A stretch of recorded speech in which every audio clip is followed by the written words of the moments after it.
Training programme ఇచ్చేసినటువంటి ప్రముఖ న్యాయవాదులు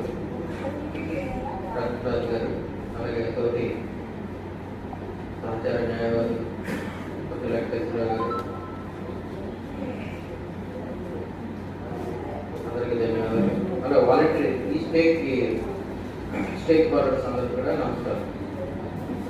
ఈ కార్యక్రమం ఎందుకు పదే పదే పెట్టుకుంటూ వస్తామంటే, ట్రైనింగ్ ప్రోగ్రామ్ అంటే మనలో ఉన్న స్కిల్స్ బూస్టింగ్ అవ్వాలి. మనలో ఉన్న స్కిల్స్ ఎప్పటికప్పుడు బూస్టింగ్ ఎన్హాన్స్ అవుతాం, బిల్డప్ అన్నమాట. అంటే ఒక ఫౌండేషన్ మొదలు పెట్టిన తర్వాత మనం ఒక ఇల్లు కట్టాలనుకున్నాం, ఫస్ట్ ఫౌండేషన్ వేస్తాం. అంటే మీరు పారాలీగల్ వాలంటరీగా మీరు గుర్తింపు పడ్డారు, ఒక ట్రైనింగ్ అవుతుంది ఫౌండేషన్.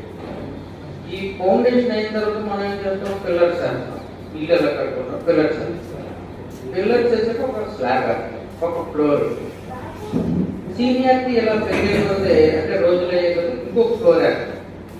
అంటే మన బేస్మెంట్ నుండి కూడా మన అల్టిమేట్ లక్ష్యం ఏంటంటే, ఆంధ్రప్రదేశ్ సుప్రీంకోర్టు వారి దృష్టి కానీ, అలాగే నేషనల్ లీగల్ సర్వీస్ అథారిటీ ద్వారా వాలంటీరీ వ్యవస్థ అనేది చాలా పటిష్టమైన వ్యవస్థగా సుప్రీంకోర్టు వారు, అలాగే నేషనల్ లీగల్ సర్వీస్ అథారిటీ వారు కూడా గుర్తించడం జరిగింది.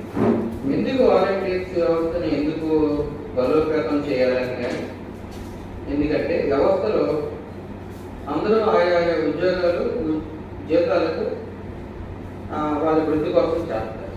కానీ వాలంటీర్ వ్యవస్థ అనేది ఏ విధమైన లాభాపేక్ష కానీ, అలాగే ఏ విధమైన వేతనం కానీ లేకుండా ఒక సర్వీసింగ్ అంటే పబ్లిక్కి, జ్యుడిషియరీ వ్యవస్థకి, లిటిగెంట్ పబ్లిక్ అవసరాలు గుర్తించి, అంటే గ్రౌండ్ లెవెల్లో, విలేజ్ లెవెల్లో, రిమోట్ పెట్టి, దూర ప్రాంతాలకు పెట్టి, ఇప్పుడు కోర్టు ఉంది, కొన్ని సమస్యల మీద పరిష్కారం చేయాలనుకుంటారు, కానీ యంత్రాంగాన్ని పెట్టలేము. ఎందుకంటే అది వ్యయంతో కూడిన వ్యవహారం. ఒక సిబ్బందిని పెట్టాలి, దానికి కావాల్సిన మిషనరీ కావాలి, ఎక్విప్మెంట్ కావాలంటే అవన్నీ డబ్బుతో కూడిన పని.